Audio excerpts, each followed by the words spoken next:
Hello, welcome back to my channel, friends.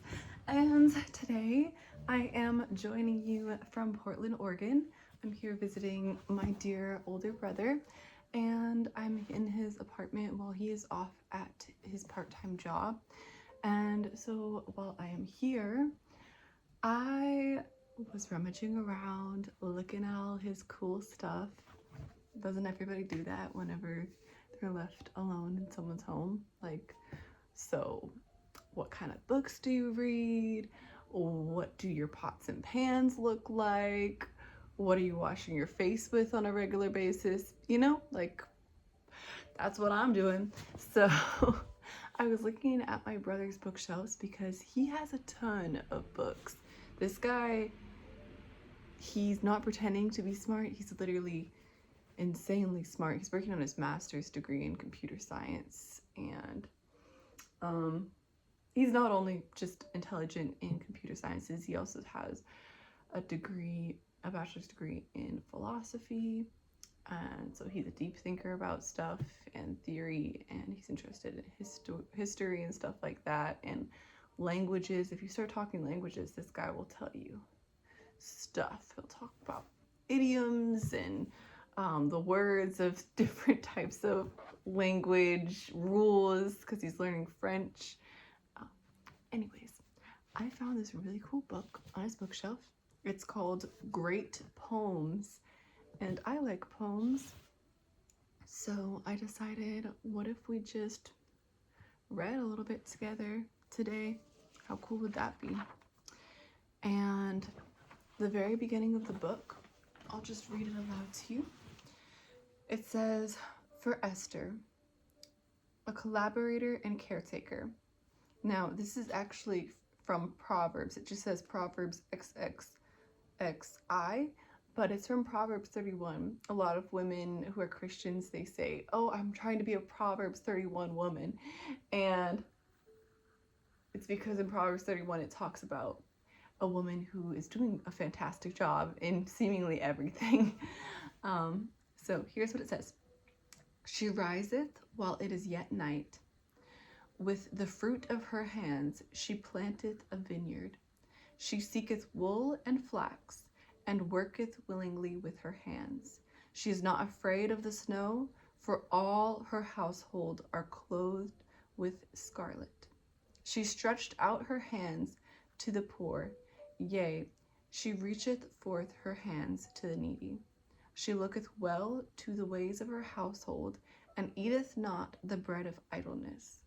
Strength and honor are her clothing, and she shall rejoice in time to come. Let her own works praise her in the gates." Beautiful. Psalms 31 is a little bit longer than that and has more details and such, but that's just a bit of its summary. And then I was flipping through the contents, and it seems like the first chapter is actually it's the Bible. So it says within the Song of Songs, they have poems, which they just took from the Bible, like scriptures, like from the book of Job.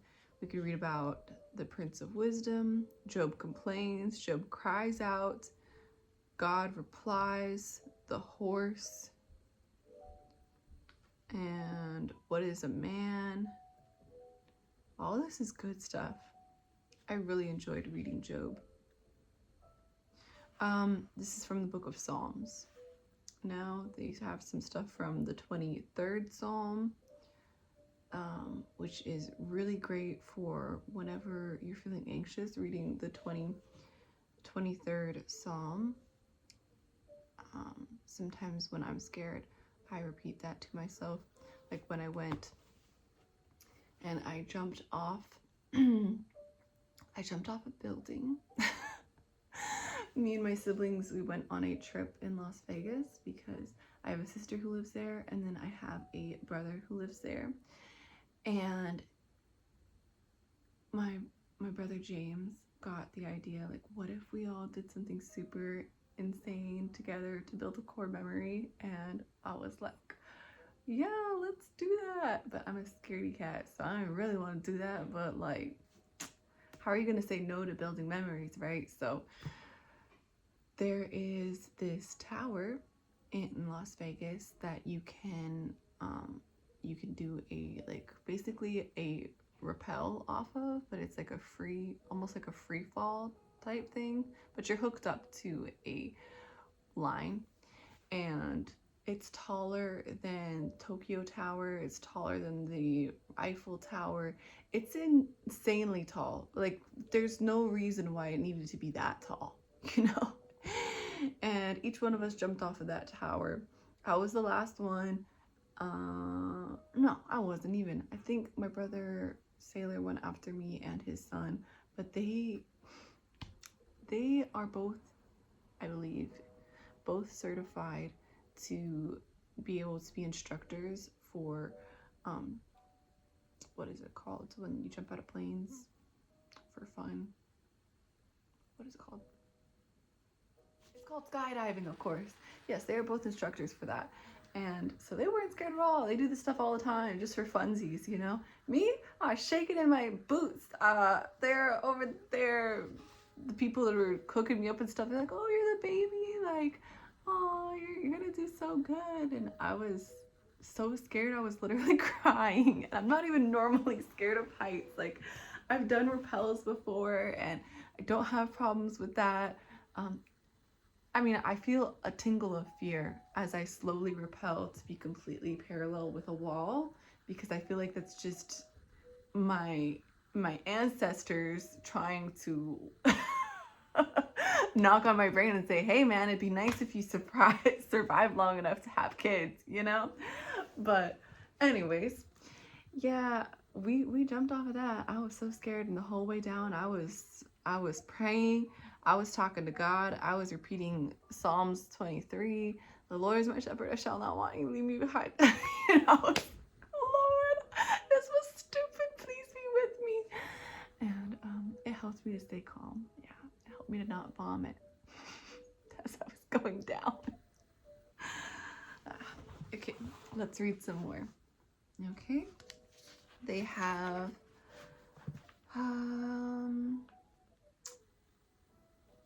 different types of poems going on.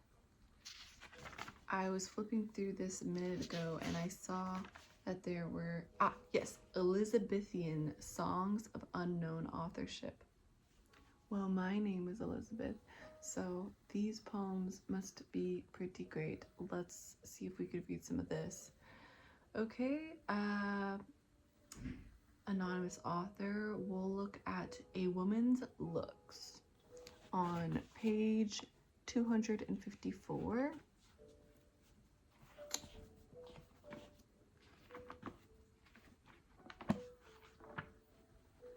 Accidentally went way too far. Ooh, and I see that my brother marked a page, so I'm gonna come back to that. Okay, 254.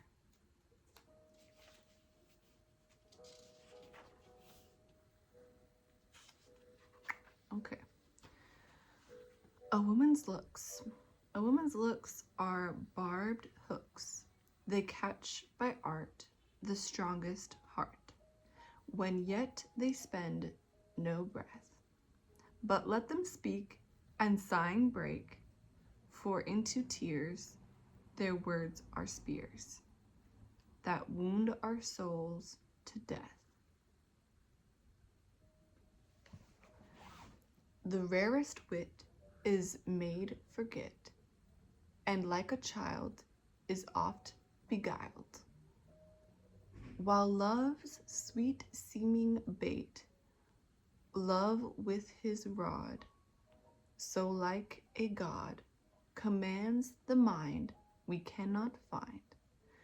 Fair shows hide foul deceit, time that all things in order brings, hath taught me now to be more slow in giving faith to speech, since women's words no truth affords, And when they kiss, they think by this us men to overreach.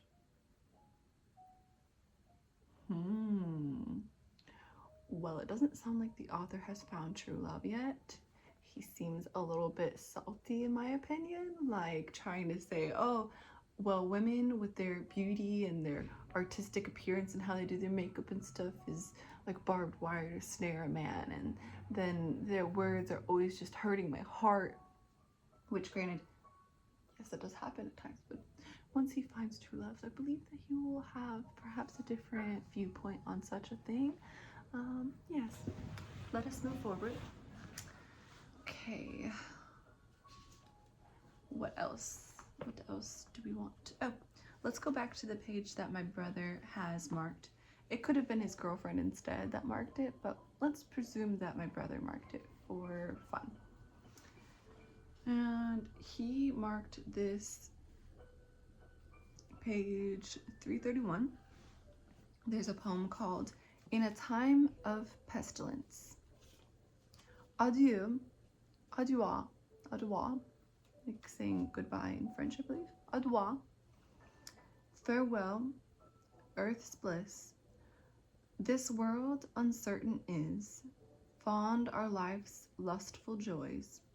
Death proves them all but toys. None from his darts can fly. I am sick, I must die. Lord, have mercy on us. Rich men, trust not in wealth. Gold cannot buy your health. Physical himself must fade. All things to end are made. The plague full swift goes by. I am sick, I must die. Lord, have mercy on us. Beauty is but a flower, which wrinkles will devour. Brightness falls from the air. Queens have died, young and fair. Dust hath closed Helen's eye. I am sick, I must die. Lord, have mercy on us. Strength stoops unto the grave. Worms feed on Hector brave. Swords may not fight with fate. Earth still holds oak her great. Come, come, the bells do cry. I am sick, I must die. Lord, have mercy on us. Wit with his wantonness tasteth death's bitterness. Hell's executioner hath no ears for her to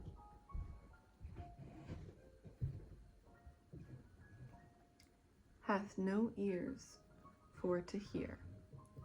What vain art can reply? I am sick, I must die. Lord, have mercy on us. That is the whole poem. We have one more paragraph. Haste therefore each degree to welcome destiny. Heaven is our heritage, earth but a player's stage. Mount we unto the sky. I am sick, I must die. Lord, have mercy on us. That is the end of that poem. It was a little bit dark, not gonna lie there. What do you think about the poem? I actually really liked the truth behind it, talking about how heaven is our heritage and earth is just a player's stage. All of the things we're doing right now, very temporary. This is just where we're acting out and doing our things before we get to go to heaven, if you have a relationship with Jesus. And I liked the way that he set it up. I liked that he had the paragraph or the sentence at the very end of all of the Lord, have mercy on us. That was kind of fun. It says that this is by Thomas Nash, and he was around from 1567 to 1601, quite a while ago. Says over here, it may seem strange that the sheltered son of a curate, what is a curate? C-U-R-A-T-E, I don't know, became a blunt satirist, a writer of frank burlesque and racy adventures, which have made many readers think of Rabelais. Oh man, I don't know what that means. I will try to come back and look up and then fill you guys in. It says, but Nash was one of the anatomists of his day, meaning he had anatomy and he was like free thinking. He did his own thing.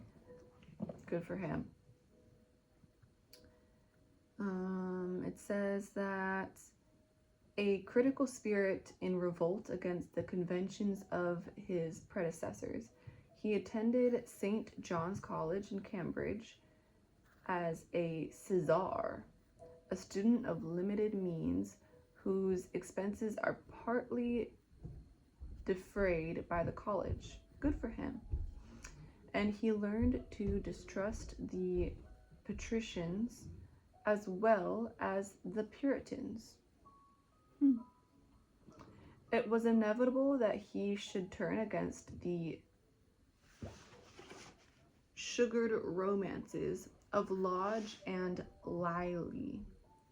As soon as he was graduated, he came to London and joined the warring pamphleteers, using the material of his everyday life.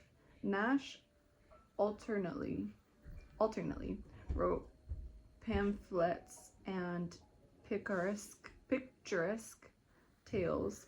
The life of Jack Wilton is said to have anticipated Defoe's Moll Flanders. What does that mean? I don't know. In its sharply realistic manner. Nash's poetry is seldom as racy as his prose, but it does not fail to take account of the contemporary scene. Even his idylls reflect the London of hasty pleasures against a background of plague and pestilence. The background is intensified by lines of pure enchantment, like beauty is but a flower which wrinkles will devour. Brightness falls from the air. Queens have died young and fair. Dust hath closed Helen's eyes. I do like that because that is cool. So then it says, no poet has ever expressed the mutations of time and the eternal fragility of beauty with such simple finality. Interesting. There's like a number 1 at the bottom of the page, which means it's going to give it's giving an definition of something that is up here. So let me see if I can find what it's going to give us a definition to real quick. Where did I miss it? Nope. Oh yes. It says something at the very top is opus, terminant ora diem, terminal octor opus. Opus, it says the hour ends the day, the author ends his work. Okay. So that was an interesting poem. A little bit of a change of pace. Dum dum dum. Ooh. Okay, this one is called Autumn, and I feel it is very fitting because it is autumn right now. Don't we just love to be seasonally here and content with what is going on around us? I do. So, It goes like this. Autumn. Autumn hath all the summer's fruitful treasure. Gone is our spot. Do I look pretty like this? I don't think so. Let me try to hold the book like this. Autumn hath all the summer's fruitful treasure. Gone is our sport, fled is our Croydon's pleasure. Short days, sharp days, long nights come on apace. Ah, who shall hide us from the winter's face? Cold doth increase, the sickness will not cease, and here we lie, God knows, with little ease, from winter, plague, and pestilence. Good Lord, deliver us! London doth mourn, Lambeth is quite forlorn. Trades cry, woe worth that ever they were born. They want of term, is town and city's harm. Close chambers we do want to keep us warm. Long banished must we live from all our friends. This low-built house will bring us to our ends. From winter, plague, and pestilence, good Lord, deliver us. This guy, he seems to have the right ideas here. We do need the good Lord to deliver us.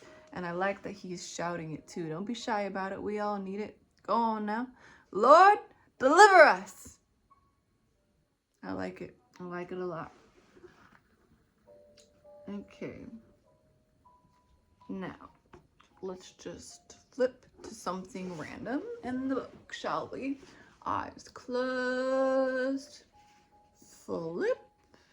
Maybe here might be something interesting. Let us see. Okay, this one starts a poem. It says, Song of Myself. I celebrate myself and sing myself, and what I assume you shall assume. For every atom belonging to me as good belongs to you.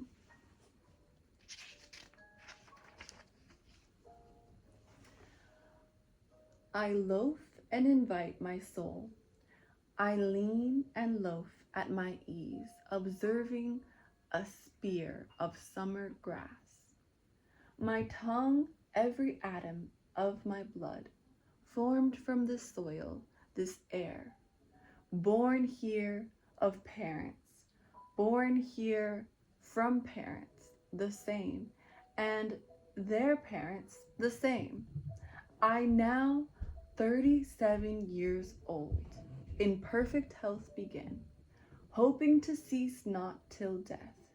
Creeds and schools in abeyance, retiring back a while, sufficed at what they are, but never forgotten. I harbor for good or bad.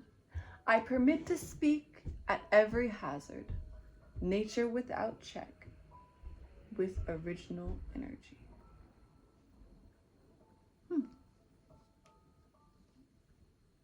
I'm not gonna lie, quite a bit of that went right over my head. I do not know what he is talking about, but what I did understand, I did appreciate.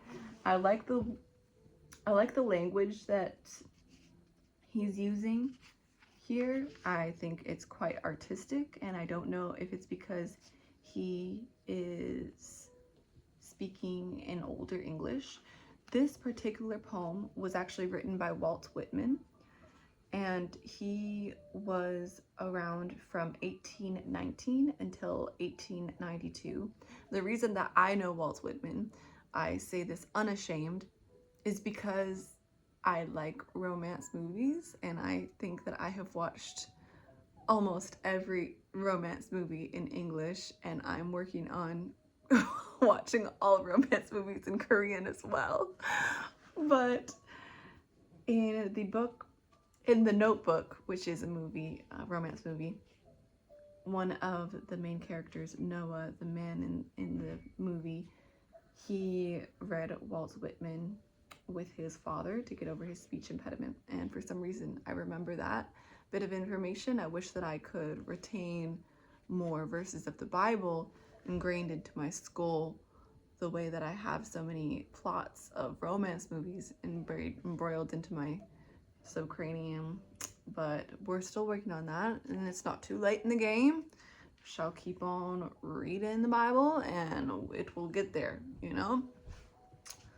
Okay, let's do it again. I did like just the thumbing through randomly and selecting a poem because I think it's going to be kind of hard to get a bad poem here. This is actually pretty great poems, just like the title said. No clickbait here. They were for real.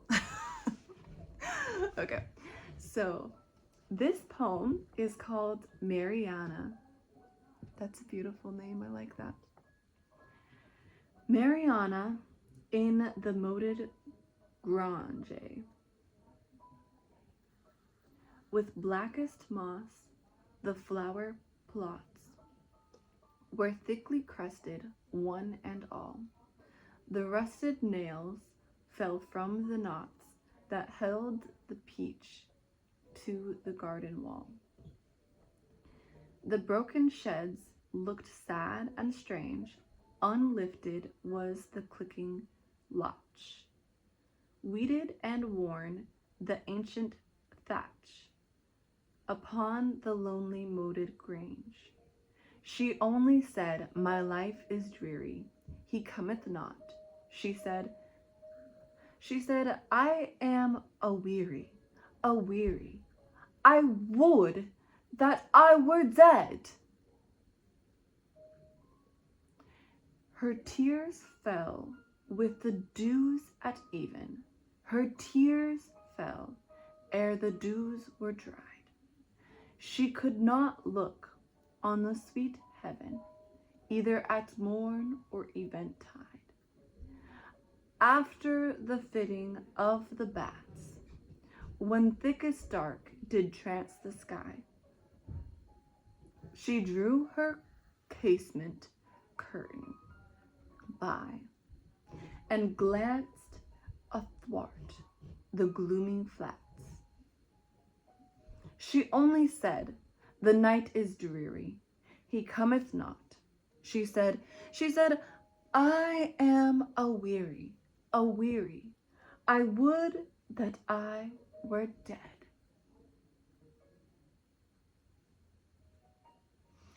Upon the middle of the night, waking she heard the night-fowl crow.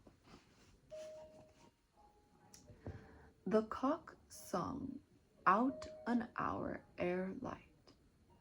From the dark fen the oxen's low came to her without hope of change. In sleep she seemed to walk forlorn, till cold winds woke the gray-eyed morn. About the lonely moated grange, she only said, "The day is dreary. He cometh not," she said. "I am aweary, aweary. I would that I were dead." About a stone cast from the wall, a sluice with blackened water slept, and o'er it many, round and small, the clustered marish mosses crept.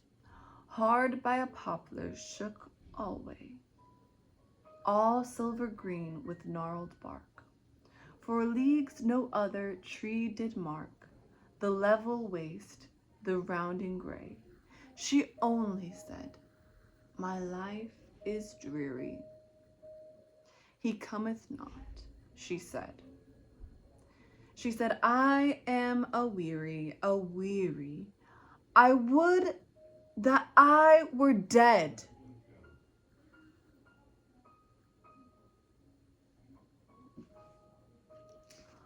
All day within the dreamy house, the doors upon their hinges creaked.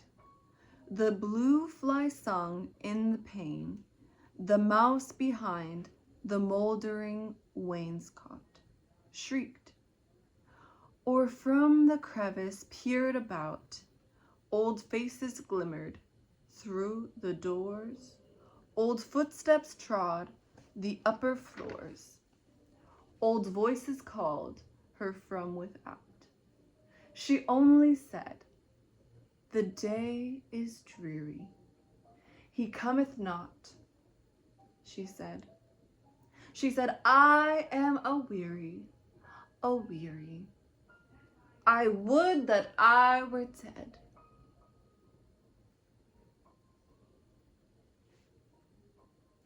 Yeah, so I feel like that was about a girl who was pissed that her man didn't come home.